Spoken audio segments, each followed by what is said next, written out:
Hello, hello. Welcome, everyone. We are back today. Happy Thursday to you. I am Clay Buck. I'm the lead fundraising coach here at iWave, also the principal and consultant at TCB Fundraising, whatever that title means. Thrilled to be back with you all once again today. Great to see you all here as you're coming in and joining us for today's session. If you would just say a quick hello, tell us who you are in the chat, where you're coming from, where you're joining from. We are right at the top of the hour. So as you come in and join us, say hello, tell us where you are, what's going on in your world today. Tell us what's inspiring and motivating you here as we careen towards the end of February. Can you believe it? I felt like January was 384,000 days long, and in February has gone by in 5 minutes. Oh, great to see everybody saying hello already. Regina and I were just chatting about weather in different parts of the country. I understand it's a little warmer on the eastern side of things. Out here in the West, I'm in Las Vegas and I'm freezing today. And I see a colleague of ours in Portland, or in Oregon, saying that they're getting snow. Liz is getting snow. My goodness. It is February and it is weather all over the place. 5.5 inches. Goodness gracious. In Oregon. Goodness. What are we, tis the season, right? We never know what it's going to be. Again, welcome. Thanks so much for joining us today. So great to see everybody. Great to see some familiar faces, new faces joining us. If you've been a part of iWave webinars before, welcome back. If you're new to us, thanks for joining us today. As those of you who have been here before may remember, you all are on mute, but we can see you in chat. We can see your questions and comments, so please keep those coming as we go. Today's session is being recorded. You will get the recording later on. Regina's graciously agreed to let us send out the recording to you, and she'll share some great resources from her and her team, and I know that you're going to enjoy today tremendously. So again, we'll get you the recording. Please do post comments and ongoing discussion in the chat. And as questions come up, please do post those in the Q&A. Of course, I'm keeping an eye on both, but if you can't post your questions in the Q&A, oh dear. Oh, Regina, it's on now. I have a fellow Bulldog in the audience, home of the back-to-back champions. Go Dogs. Thank you. Yes, indeed. So again, comments in the chat, questions in Q&A, or in both. We'll take those as we go and keep them in front of us. And I am going to spend less time yammering about me and more time yammering about our tremendous guest today. Regina, we are so grateful for you coming on the webinar, sharing your great knowledge and research and practice with us. I had the great pleasure of meeting Regina a couple of years ago, I think it was, in San Diego at the Nonprofit Storytelling Conference. And we got to share some time together, and her session just blew me away. And I'm so thrilled to get to connect with Regina again and to have you here. Regina is the CEO of ResearchPRO. She has a strong and illustrious career in the nonprofit and fundraising world, known as an expert in this work that we do. She's currently faculty member for APRA Fundamentals. She's an award-winning artist, a philanthropist, and a TEDx speaker. So we are in for a treat today. Regina, thank you. Grateful to you for coming and sharing your expertise and knowledge with us. And I will hand it over to you. The webinar is yours. Thank you, Clay. I'm really excited to be here. Thank you to everyone at iWave for the opportunity to partner again. I hope I can live up to that introduction here. Let me get my screen going. Okay, and hopefully you should all be able to see my screen. I'm really excited to come today and present the session, You Say You Want a Revolution, Exploring Equity and Inclusion in Philanthropy. See if my clicker will work here. There we go. So thanks again, Clay, for that introduction. I'm Regina Alhassan. They also call me Money, so friends and colleagues have lovingly bestowed this moniker on me because my total identified dollars for nonprofit organizations is well into the billions. So that's one name that they call me. I'm also a wife and a mom. So I'm Mata Alonso. My husband is Ghanaian, and that is the little bit of Hausa there that I can consistently remember and recognize and repeat. So Mata Alonso, I am Alonso's wife. Mana Anaya, I also have a 7-year-old, and Marie's mom. So before I became Alonso's wife, I was a single mother and raised my oldest daughter, Marie, who's now in her mid-20s. Once she hit that mid-20s, I think I'm subconsciously blocking her age out of my mind because I'm still that age, I'm sure. But I might be obsessed with philanthropy. I love philanthropy. I love the nonprofit sector. I love the generosity way that humans display. And I'm very, very interested in how we can maximize that and elevate that continuously. So I ask a lot of questions, and I'm not the only one. To quote another Beatles song, I'm not the only one. So do you. As I present these types of webinars and engage in these conversations, so many of you reach out to me and ask questions and ask me to speak on different topics and get my thoughts on different elements of philanthropy. And I love to find the answer, so keep it coming. So I'm really excited to explore with you today and just kind of level set. Today is an exploration of how I and others like me fit in the current narrative of philanthropy. And so philanthropy with a capital P, how we fit within the industry, within the sector, etc.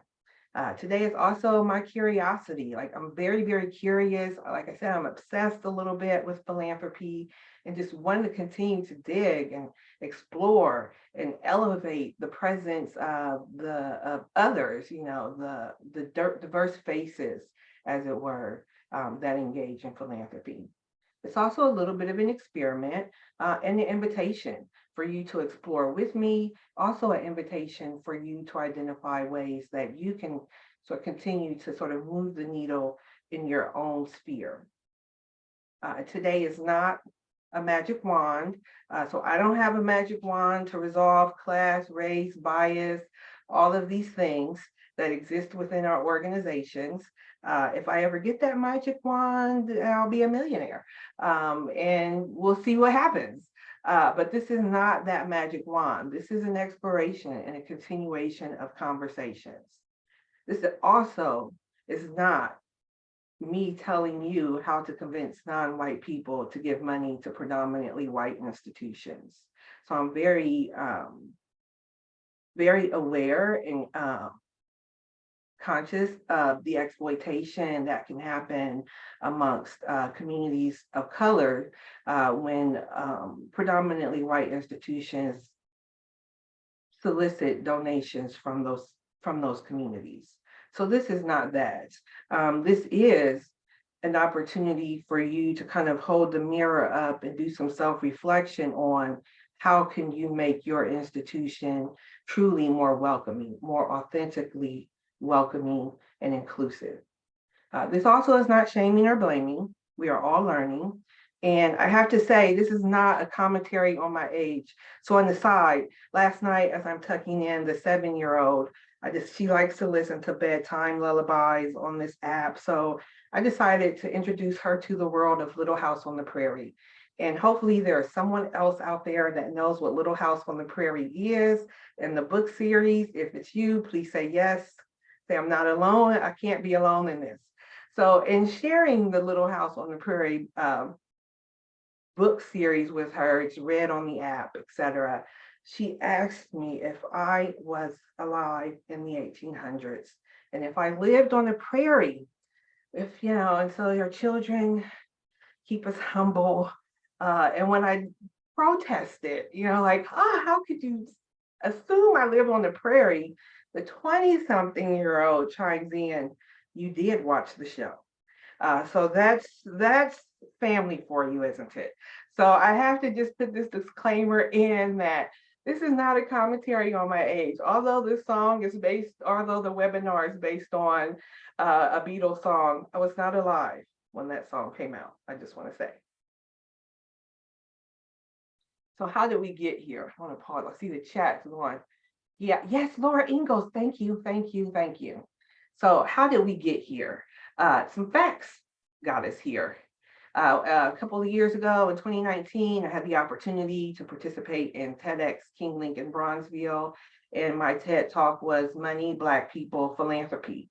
And so I was really curious about the way that Black people in the United States participate in philanthropy, knowing that we do, and knowing that our philanthropy is more than likely overlooked or discounted or devalued. So some of these facts, I encourage you to go check out the TEDx, go check out my YouTube and some other videos that I've done and some other work that I've done. You can dig into these facts. So I won't spend a lot of time here, but just a quick run through. 2/3 of Black households in the United States are charitable, they're giving, they're donors. 30% give because of family tradition. So not only are Black Americans or Black households in the United States charitable, they are incredibly amazing prospects. So they have a family tradition of giving, twice as likely to believe that their gift makes a difference. 41% of these households report plans to increase their giving. 4 times as likely to use social media to raise funds. And the 2022 total Facebook fundraising total for Black donors was $6 billion. That's a lot of money. And so the resources are listed there. Again, if you want to dig into that, I invite you to check out the TEDx. And clicker's being slow. And so how did we get here? After the TEDx last year during Black Philanthropy Month, had the opportunity to partner with iWave to present the Ain't I a Prospect webinar, which was part of my larger series, Black Gives Back, Conversations About Philanthropy. So really grateful for the myriad of professionals that participated in that dialogue series and sharing their thoughts about thoughts and expertise and insights about Black philanthropy, engaging Black stakeholders and constituents, a very broad base of speakers here from direct fundraising to marketing, social and community engagement, higher ed professor, as well as prospect development directly. And it looks like we have a question. Let's see. For Susan's question, I do not have Canadian stats like this. To be quite honest, haven't been asked that before, and I'm in the United States and have this particular project focused specifically on Black philanthropy within the United States. And Regina, I saw that question as well. Thank you so much for addressing it. I'm doing a little looking here while you're going through this. So we will look for those statistics and either share them in the chat or include them in the follow-up email as well. Thank you, Susan, for keeping us Americans, as we talked about the other day with Tysley Williams. We do tend to be a little singular focused. So thank you for reminding us. And again, we'll make sure that we find those stats and continue to continue that awareness that we need to bring those forward as well. So thank you. Yeah, thank you for that question. So after the Black Gives Back dialogue series, many of you, especially after the Ain't I a Prospect webinar, many of you reached out to me on LinkedIn, email, etc., asking for more, asking for some follow-up. And so this sort of leads us to today and the session today. You say you want a revolution. And so this song, one day it was just kind of like a bolt of inspiration as I was thinking about how do I follow up after Sojourner Truth and you know, Ain't I a Prospect, inspired by Ain't I a Woman. And so then just one day I just had this, like I said, a bolt of inspiration. And even though I wasn't born when this song came out, I know the song. And I was in a meeting and just listening to some colleagues talk about, how the effort to diversify, they're just not getting the results that they want. And they're just not sure why it seems that, they're just not making strides. And I had some questions, a little bit of pushback about that. And the idea of, you say you want a revolution, but then, well, So I was really curious about that, space. Because what happens, and I wonder, and I would love to see in the chat if this happens to anyone else, as a Black professional, as a professional of color, oftentimes in spaces where I'm the only non-white person or one of just a few. And then there's this sort of phenomenon maybe of true confessions, especially when the diversity or DEI comes up. This sense of true confessions, and there will be people in the room that feel like they want to confess to me that yes, we really are trying to get there, but we just can't get there. We try to be diverse, but we remain homogenous. I was at a leadership symposium just a few weeks ago and sat at a table, was assigned to a table with complete strangers. And this came up then. We weren't even like discussing diversity and inclusion, but the white gentleman next to me at some point had his true confession moment and shared with me how his organization was recently unable to find a leadership position, I'll say, and fill that with a professional, a non-white professional. And so, these true confession moments happen a lot to me. And so I know that I can't be alone in that. And so then just that idea, we try to be diverse, but we remain homogenous. We're not sure where or how to get started. And then also this, it's not me, it's the institution. I would change things if I could. It's not me, it's the institution. And I love collective. I'm very passionate about collective work and responsibility. And so I challenge the notion of it's the institution and not me, because many times the institution or the collective, it's us, and the individuals make up the institution. So I really wanted to explore and dig into this space. We say we want a revolution. We say we want to be more inclusive. We say we want to be more equitable, but So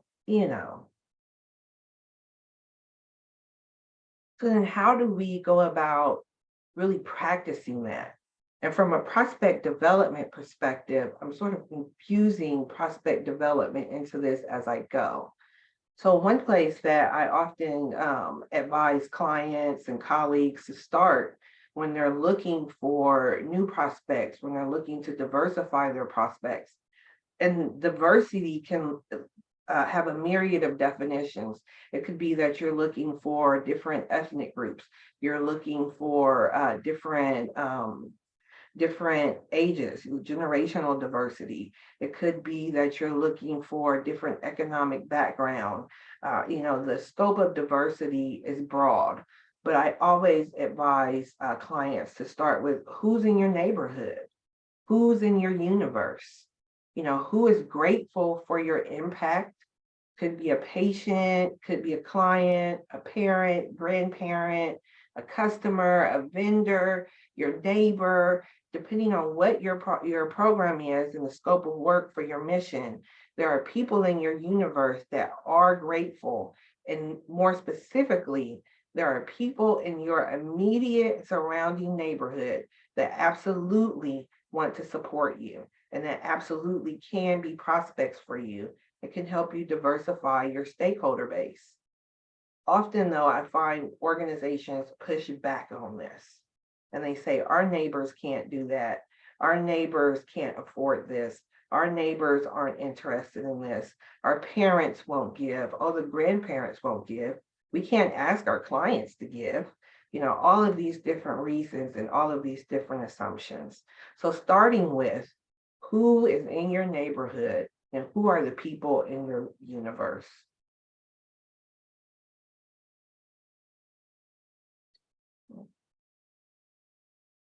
So here's a little bit of a case study-ish when we talk about the people in our neighborhood. I'm also very much curious about the non-givers. So we know that in generally about half of the US population participates in philanthropy, the recorded philanthropy. And so that number varies each year. I think right now we're up to 54%, and sometimes it's 50, more closer to 50, sometimes it's in the 40s, but about half of the United States is participating in philanthropy, according to the research. So I'm always very curious about the non-givers. And I know that we can't, as an organization, when I say prospect among your non-givers, there's a lot of pushback on that because you prospect amongst the people that are already supporting you in many instances, and that makes perfect sense. But I think there's an opportunity for us within the nonprofit sector, especially within philanthropy, to do more with non-givers. And I present this sort of case study light as an example, as an antidote to consider. And so again, my husband is from Ghana, and my husband is also Muslim. And so this is a case study about the masjid, or the mosque where he's an active member, the Gaskia Masjid in Columbus, Ohio. And so just to add to the conversation around diversity and inclusion, and for clarity, I am not Muslim, and I only clarify that because many times people assume that I am and insist that I am, although I was not raised in Ghana. I was not raised on the continent of Africa. I was raised in Columbus, Ohio, in a Baptist church. Decidedly Baptist church, with church on Sundays all day, Bible study on Wednesdays, and church on Saturdays too. And so just to clarify and to, again, shed some more light on within these communities of color, the diversity that can exist. And so getting back to our case study light, the Gaskia Masjid just launched a campaign in 2020 in the height of COVID to raise $275,000. To date, as of this morning, when I checked with my husband, they were at like 179,900 and some change. So 180,000 was just easier math. So to date, they've raised $180,000. Much of that came in during COVID when the masjid was closed. The mosque, the house of worship, place of worship was physically closed. And so just really find this really curious, the way that this campaign is unfolding. And the fundraiser in me is like watching this and just kind of taking notes as they go along. So they have, towards that $180,000, they have 59 named donors. According to my husband and one of his other friends, there are a lot of anonymous donors. So this idea that many of them don't want their names attached to their philanthropy, they just want to give. And so then with the understanding that as a prospect development professional, these are generous people that won't ever be picked up in like a Giving USA report, won't ever be picked up on any of our prospecting tools, but yet they're giving. And so then there's I think we as fundraisers and as people working for nonprofits have a responsibility to figure out how to build relationships with these types of neighbors. And so of that 180,000, or of the membership, is about 200. These are mostly, these are Ghanaian, new Americans, primarily first and second generation laborers. So the assumption that certain classes of people or people working certain types of jobs can't be philanthropic, and can't generate major gift level support, really want to challenge that notion. And then at the same time, being keenly aware that these individuals, for the most part, are participating in remittance.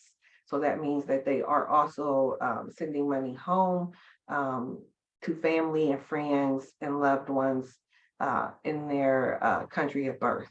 So just really, really curious, and just again presenting this as an opportunity for us to sort of dig into and poke holes at the non-givers, because they're giving. And so presenting this as an antidote of people that are giving, but that will be overlooked. But these are people in our neighborhood and certainly are philanthropic, and they're donors too. So how can we be strategic and intentional about the people? How can you be strategic and intentional about people in your neighborhood?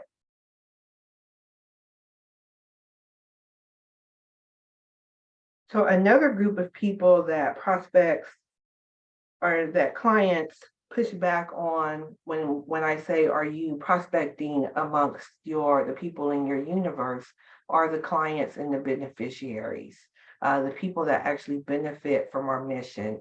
This oftentimes people will know we can't ask our clients, we're serving them. They can't afford to make donations.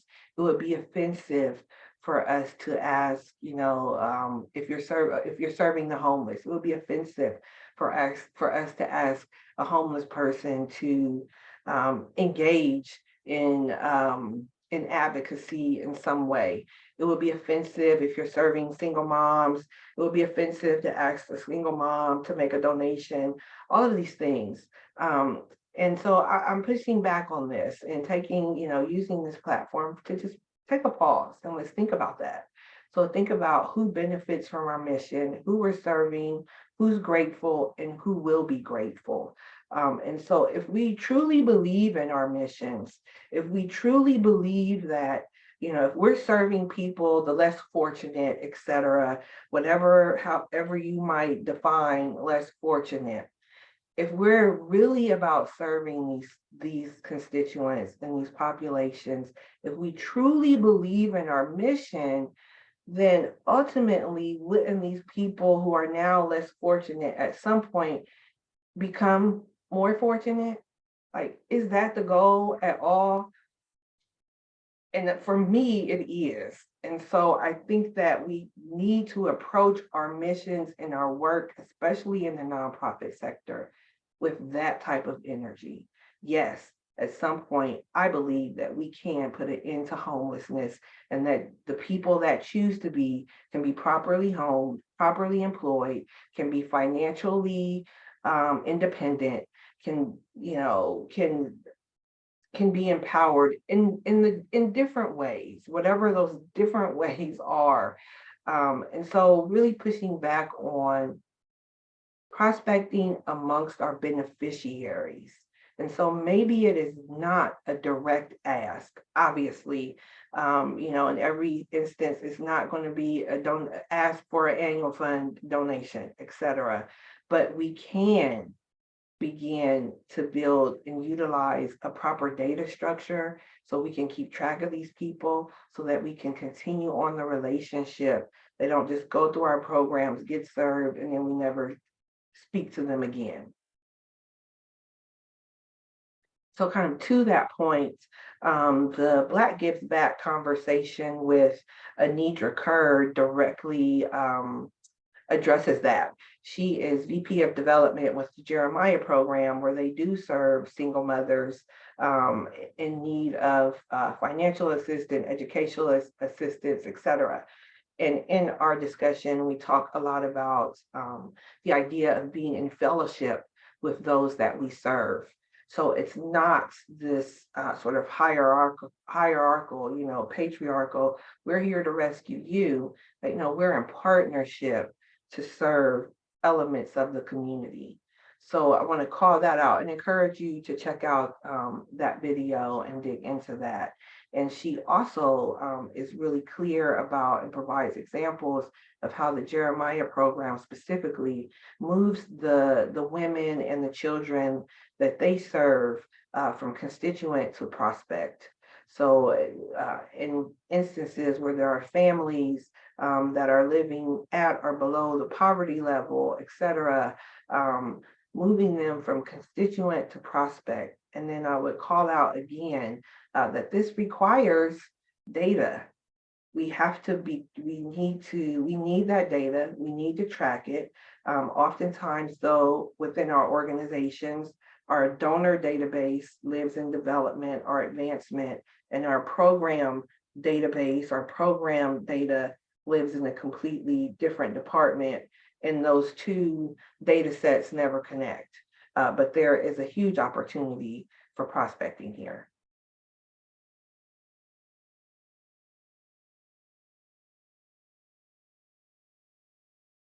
And so in another conversation with Deborah Albert-Thomas, who is president and CEO of Philanthropy Ohio, which is a nonprofit member-based organization, she talks about reciprocity, charity, and sharing power. So more from a funder perspective, and the steps and the actions, the intentionality that funders and high net worth funders, high net worth individuals can exercise when we talk about the reciprocity, to sort of move away from that patriarchal, we're saving you with lots of money, and now you owe us something in return. So really digging into the reciprocity and ways that nonprofit organizations can share power with the constituents they serve. And Deborah also calls out the power of giving circles.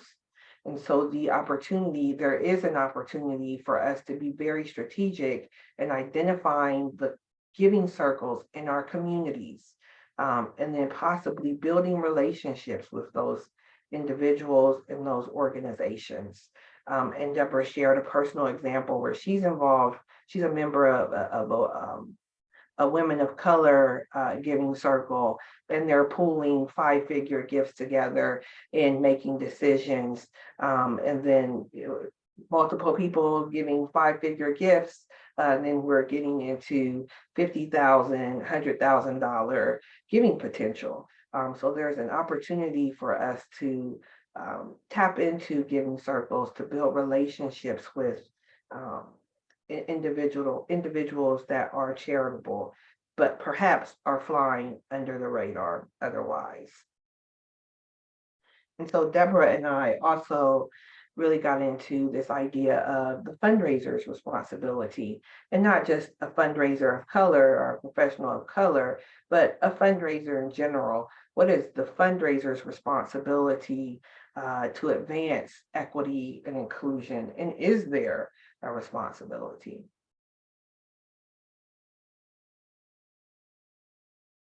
I feel like I've skipped something, so I'm going to go back really quickly and also call out the conversation that I had with Kobe Williams around cultural intelligence.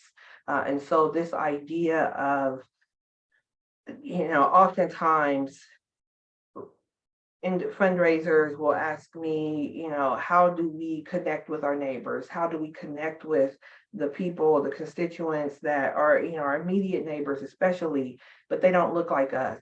They don't look like our leadership. Maybe they do speak a different language, et how do we connect with them? And so Kobe, who is a New Reach Community Consulting, which is all about social engagement, calls out the idea of cultural intelligence and an opportunity for us to really lean into that.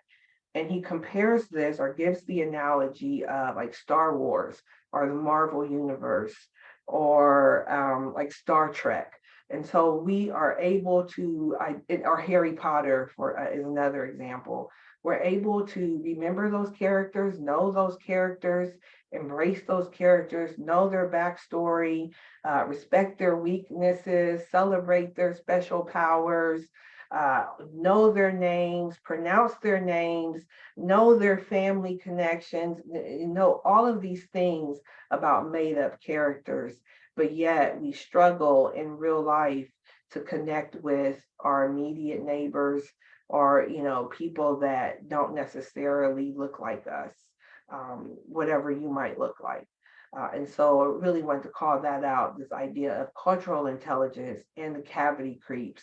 So equating some of the isms that we deal with cavity creeps. And if you're a 70s or 80s baby, you'll remember the cavity crest gel, crest cavity creeps. And he shares how he was afraid, terrified of having cavities because he had a very clear visual of what a cavity creep was. So this need in some ways to identify the issues that we're dealing with, name it, put a face on it so that we can then start to build some sort of awareness of it and redirect from it, as it were. Let me get back to where I was. Right, awesome. So getting to the fundraiser's responsibility, and if you haven't figured out by now, I think we do have a responsibility, and your mission, should you choose to accept it, is to educate, empower, and inspire not just our donors necessarily, not just the high net worth individuals, but the people in our universe. And I think that can be and should be extended to donors, to everyone generally. So my solutions. We've talked about what I've highlighted a few others and what some of their solutions are, or where you can go to learn more about their solutions.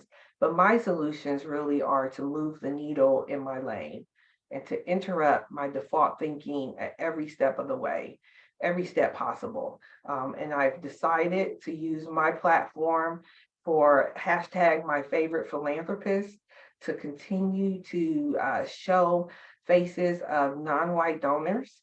When you Google the word donor or philanthropist, try it and let me know what images show up.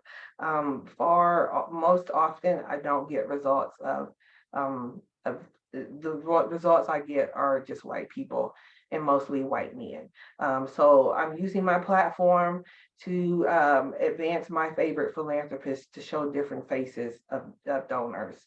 Also, the dialogue series, Black Gives Back, that I've been referring to, was sort of me in my lane doing something to talk about the way that Black people engage in philanthropy, and also the way that Black fundraising, or the way that the fundraising profession engages or not Black donors.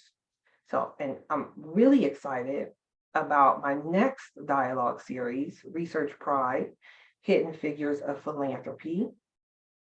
So here are just a couple of examples of my favorite philanthropists that I've shared on social media. I invite you to join me and follow me and share your favorite philanthropist as well, whoever that may be. And then the Hidden Figures is the next dialogue series. So I'm super excited about this. #ResearchPRO, Hidden Figures of Philanthropy. This is a celebration of Black professionals in prospect development. And as you can see, I've got some all-stars participating in this dialogue series. And so we're exploring not only our experience in prospect development, but also really, really excited to call out our numbers. So exploring equity in the way that prospect development professionals are non-frontline fundraising professionals are valued within the industry. And so was excited to get these individuals to call out their numbers and really dig into their impact. And so to identify how much money have you identified for these nonprofit organizations? What has been your impact on the world when it comes to, prospects and the money and the donations that are a result of our work in prospect development? So I'm really, really excited about this upcoming program, or this upcoming dialogue series. And I encourage you to keep in touch, or, keep on the lookout for when this launches. We did the recordings during the end of year holidays, and they'll be released during March for ResearchPRO month. So there's some of my solutions. I'm also doing these webinars and what I kind of call webversations. So I love the questions, the Q&A, feel free to share, reach out to me, share your experiences, some of your ideas in the chat, etc. But this is one, Ain't I a Prospect was another. Also looking at podcasts, looking at guest opportunities to be on podcasts, to continue to have these conversations in different arenas. And then also preparing to launch. If you follow me at all, or if you're on my newsletter list, then thank you, Adewumi, for the web conversations. Yeah, I'm playing around with that. But if you follow me at all, you know that I am launching the ResearchPRO Prospect Development Accelerator in just a couple of weeks. And this is my VIP mastermind, really sort of taking my 23 years of major gift fundraising experience, and building multi-million-dollar pipelines, et cetera, and delivering that to different organizations. So using some intentionality here. Oftentimes within the nonprofit sector, the organizations that have the benefit of prospect development are large organizations, affluent organizations with really big budgets, and a really, really strong, robust giving pipeline. And so this is the Prospect Development Accelerator. It's also an attempt for me to sort of level the playing field when it comes to the science of fundraising, which is so often the missing piece for many of our organizations in moving our missions forward. So really excited to be able to sort of add that to the ResearchPRO suite, as it were, and in some ways extend myself to organizations that don't necessarily have the large budget for a long-term retainer. So those are just a few of my solutions, and I invite you to think about the solutions and to put some of these solutions in place. So really reviewing every step of your operations through a DE&I lens. So I put together this list based on some of the work that I did in the Central Ohio chapter of AFP, and the work that we did around becoming a global idea champion chapter and getting that designation. So AFP is an incredible resource for you, and they have a strong strategic plan and roadmap to help you move the needle, as it were, on DE&I in your organization. So really digging into and analyzing and being critical analysis on the way that we approach these different things, especially policy and pay, especially pay, not just around gender and ethnicity, but pay across the sector, or how are we engaging in equitable pay for frontline fundraisers versus development operations, et cetera. The language that we use is really important. One thing that came out of the Black Gives Back dialogue series is the different language, the different words, and the different terms that Black donors use for philanthropy.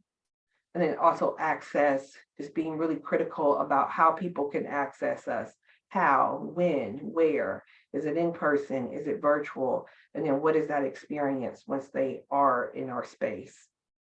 And then also being critical about the assumptions that we make, whether or not it's about the amount of money people have, how philanthropic they are, how generous, et cetera.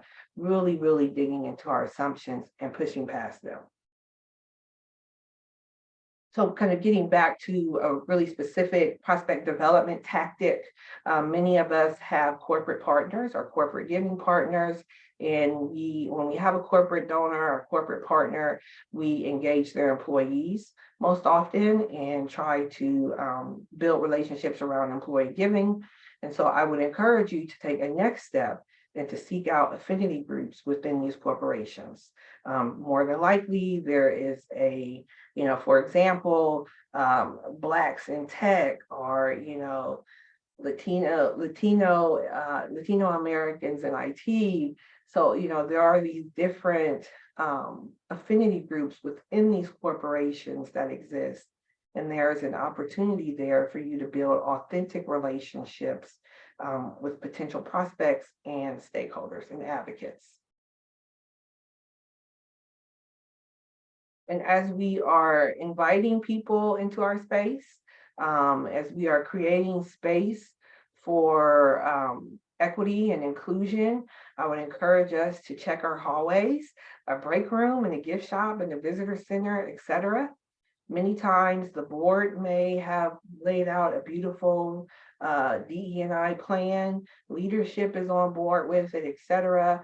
But the experience of some of your stakeholders, your employees, your volunteers, your prospects, your donors, etc., the experiences that they're having in your facilities or in your universe, the experience that they're having in your hallways, your break rooms, etc., is very different and not in alignment with your DE&I strategy or strategic plan. So I'm always been kind of playing around with this idea of like a mystery shopper for DE&I. So you would be able to tell me if I'm crazy here, someone already doing this. We're familiar with the mystery shopper, and so just going in as a regular non-white patron to different organizations and reporting back on your experience to leadership, where you followed in the gift shop. Did you get the same greeting as everyone else in line before you? Just how were you respected? How were you received, etc. All of that certainly impacts the relationship we have with prospects and our stakeholders. So something else that's important in this work is to embrace anti-racism and to reject anti-Blackness. So in the conversation with Kobe Williams, he talks about this as it relates to the cavity creeps. In some way, we have to put a name on some of these things. And oftentimes, a lot of what the root of what we are struggling with and what our organizations are challenged by is, even though we don't like the word, is racism and anti-Blackness. And so that needs to be confronted or not. When we talk about anti-racism and anti-Blackness, sometimes people put up walls and they don't want to take a step forward. And so that certainly is, you're right. But kind of recalling the lyrics of the song, Revolution, certainly you can choose not to engage. You can choose to maintain the status quo. But calling out this line, you asked me for a contribution. Well, we're doing all that we can, but if you want money for people with minds that hate, all I can tell you is you have to wait. And so sometimes hate is not in your face. I hate you. You're not welcome here. Go back to where you came from. The hate doesn't always look like that, but the interpretation, if I look at your website and that there are no people of color on your website, in your leadership, if there's no investment, in anything except for that homogeneity,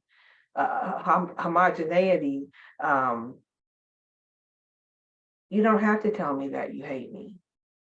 I already don't see myself. And whether hate may be a strong word, but I already know I'm not valued. And so I would encourage us, to just, if we are facing something that's uncomfortable, I would encourage us to think about the ways that we can continue to move past that and confront racism and anti-Blackness and other inequities, confront them directly. As we do confront them, I encourage us to make the investment, so to pay for the expertise and to hire D&I practitioners. And so there are some recommendations there, some resources listed there. The first two, April Walker with Philanthropy for the People and Crystal Sherry, the board pro, are both directly engaged in work in the philanthropic sector and the nonprofit sector. And both of these individuals have incredible resources and are doing incredible work as DE&I practitioners in philanthropy. Dr. Melissa Crum is another amazing practitioner that works with organizations across the board, not just nonprofits, but corporations as well. She works with organizations all across the world, actually.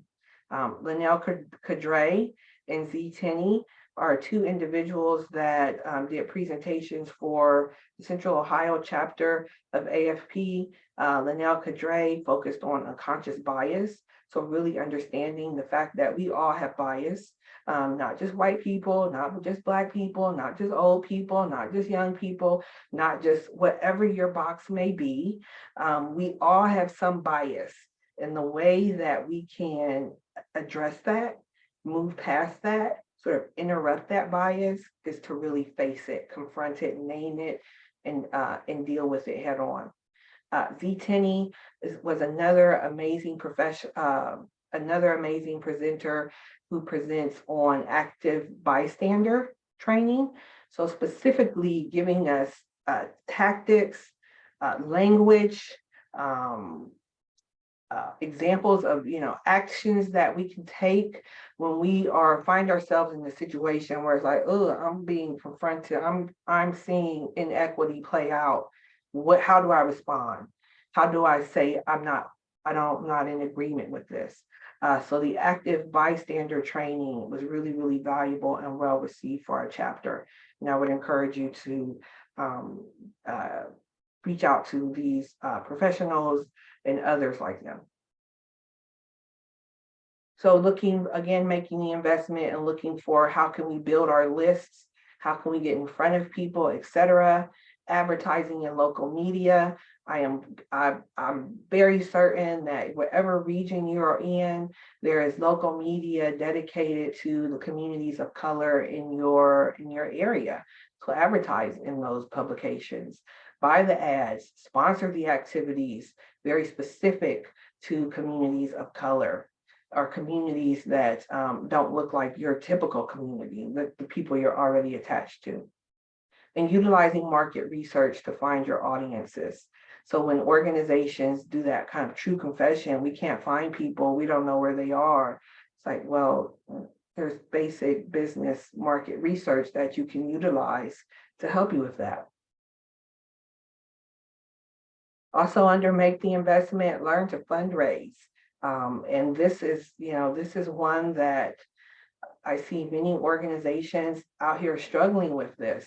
Fundraising, professional fundraising, philanthropy is a $449 billion industry. Lean into professional fundraising and invest in this. It's incredibly important when you are interested in prospecting like the big shops and building out multi-million-dollar pipelines. I'm going to start to whip through these here. So don't just reach, stretch. Here are some other tactics, that you could implement immediately. Go back to your alma mater and ask about alumni affinity groups, the Black alumni, Asian alumni, all of these different affinity groups, and begin to build authentic relationships with them. Ask your local foundation or chamber of commerce for referrals. Most states or counties, etc., have a minority business certification and women-owned business certifications and designations. There are people that those are non-white donors, non-white prospects and non-male prospects that you could be tapping into. And then we've talked about local giving circles.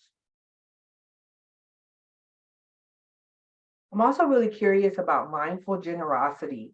So just really quickly, I watched CBS Sunday Morning and they reported on how much Americans spend on Valentine's Day, $26 billion. That's a lot of money. And so you can see like who's who is getting what. So who are we spending that money on? We're buying gifts for significant others, family, classmates, pets even, and then what type of gifts they're getting is listed there. The ages 35 to 44 spend the most. I'm like, oh, that's the donor base, right? That's the prospect base, right? So $335 on average per person in that age group. And so then also looking at the same for Halloween, we spend 10 billion on Halloween. And so I love a party, and I got flowers and candy for Valentine's Day last week. And so, yes, I like that. But I wonder, is there an opportunity for the nonprofit sector, this part of the fundraiser's responsibility, to create a larger culture of giving? Are there other ways that we could redirect some holiday spending? And before we say, no, we can't do that, or no, people have to spend their money the way that they want, I recall that during COVID, there was this push for people to donate their stimulus check to an organization when they didn't need it. So mindful generosity is not completely new and completely foreign to us. And then the other day we had pizza because the 7-year-old insists on pizza on Friday nights. And as I was in the kitchen getting my third slice, I realized, even Domino's is embracing this idea of responsibility. So do your slice, and recycle. Pizza on the box, it says pizza with a side of responsibility. And so I'm wondering, has me curious about philanthropy with a side of, what could our responsibility be? What could our call to action be? And then just really quickly, Dove and LinkedIn are here's another example of a company, a corporation, sort of putting out a call to action towards equity and inclusion. So they're ending hair discrimination in the workplace. This is a partnership between Dove and LinkedIn. So you tell me it's the institution. Back to that, space. You tell me it's the institution, but we are the institution. We are the individuals that make up the institution, and us as individuals, we have the opportunity, we have the responsibility to do our part individually, to free our minds and allow that to guide us to change and shift the culture of our institutions. And so to end the song, the closing line of the song, don't you know it's going to be all right? These ideas and moving the needle around equity and inclusion is hard work. It's uncomfortable work. It's tiresome work. But I believe we will be all right. It is possible. Humans are good people. We are generous. Our institutions can make room. We can absolutely practice cultural intelligence. We can commit to learning about our neighbors and people in our community in the same way that we commit to Star Wars and Star Trek. Our missions absolutely can be achieved. I absolutely believe that. That's the energy I put into my work as a prospect development professional. When I identify prospects, it's because I believe they will give, and I believe that the mission can be accomplished. And generosity can absolutely change the world. So I invite you to join me on this, and I ask, will you contribute? Will you do what you can in your lane? So this was really fun. We're here at the end already, and I hope you enjoyed this. And here are some things coming up soon. The Prospect Development Accelerator opens on March 8th.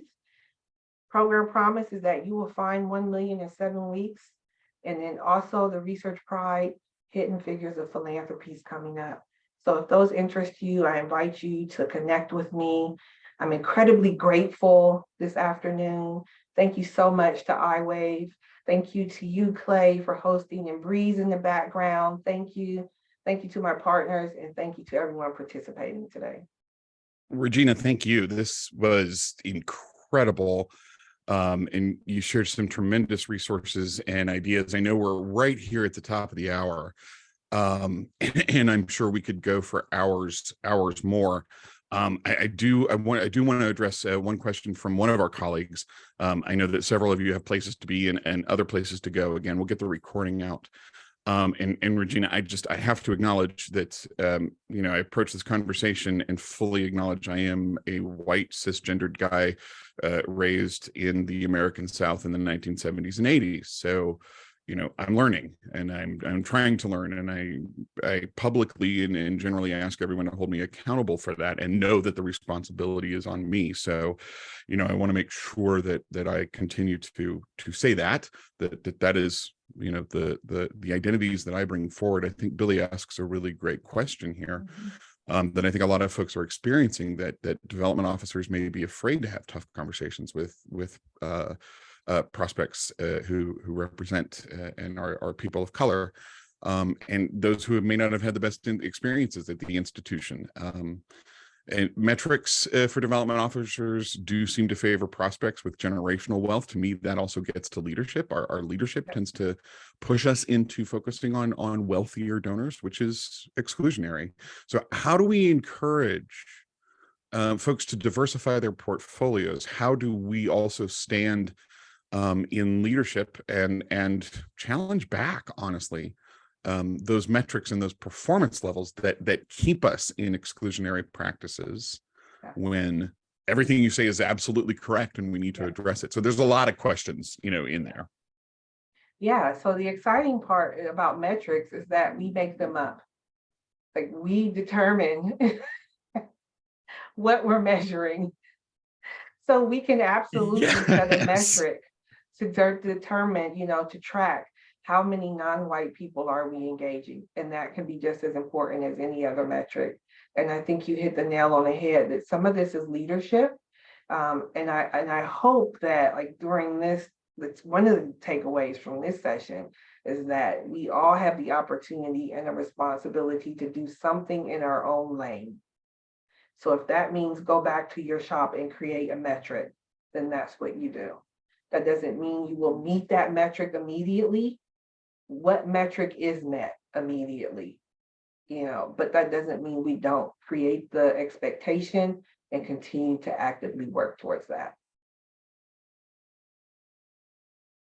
Do you, and I, that old quote, what is it? Statistics, damn statistics and lies, or something, right? That metrics. But you're right. You're absolutely right. And thank you for saying that, and thank you for addressing that.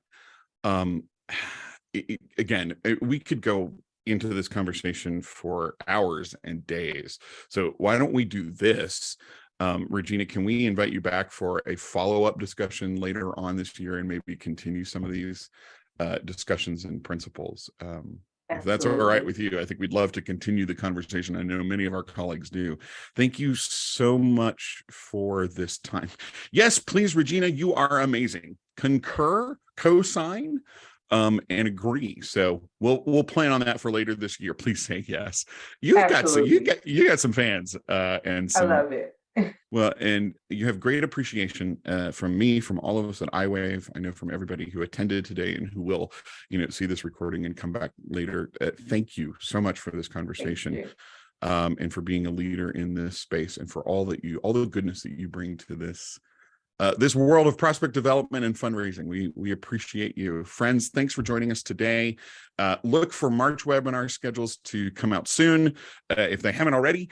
And we'll see you again here on the iWave webinars.